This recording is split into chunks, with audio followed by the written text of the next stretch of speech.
ملکی حالات کی خرابی کی اصل وجہ 2018 کے الیکشن کی چوری ہے۔ حکومتی انتخابی اصلاحات کا مقصد ووٹ چوری کو سہولت دینا ہے۔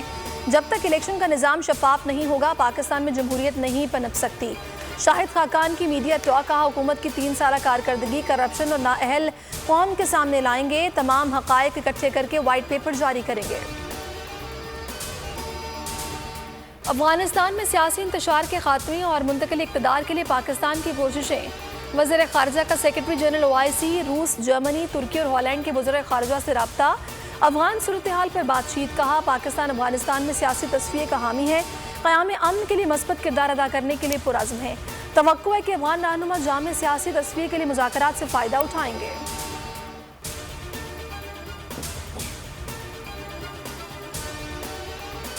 پاکستان پرامن اور مستحکم افغانستان کا خواہاں ہے۔ افغانستان میں امن اور استحکام کے لیے ہمارا کردار سب سے اہم ہے۔ صورتحال پر تمام عالمی علاقائی طاقتوں کے ساتھ ہمارا قریبی رابطہ ہے۔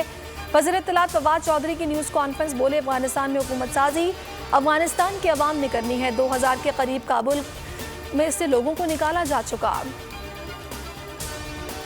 امریکہ نے افغانستان میں سیاسی تصفیے کے لیے پاکستان اور چین سے مدد مانگ لی۔ امریکی محکمہ خارجہ کے ترجمان نیٹ پرائس کہتے ہیں کہ جو بائیڈن انتظامیہ افغانستان کے تمام پڑوسی ممالک کے ساتھ رابطے میں ہے، چاہتے ہیں کہ تمام پڑوس ممالک افغانستان میں استحکام کے لیے اپنا کردار ادا کریں۔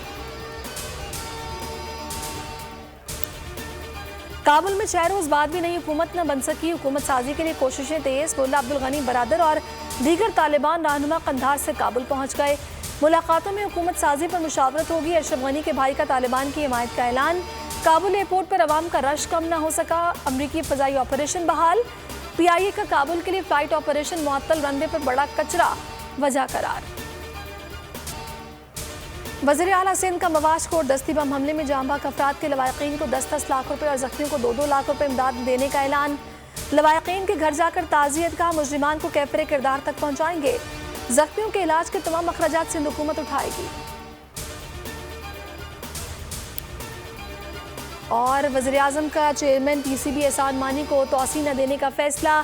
وزیراعظم کے پرانے ساتھی رمیز راجہ PCB چیئرمین شپ کے لیے مضبوط امیدوار۔ عمران خان 1-2 روز میں فیصلہ کریں گے، قریبی رفقا سے مشاورت۔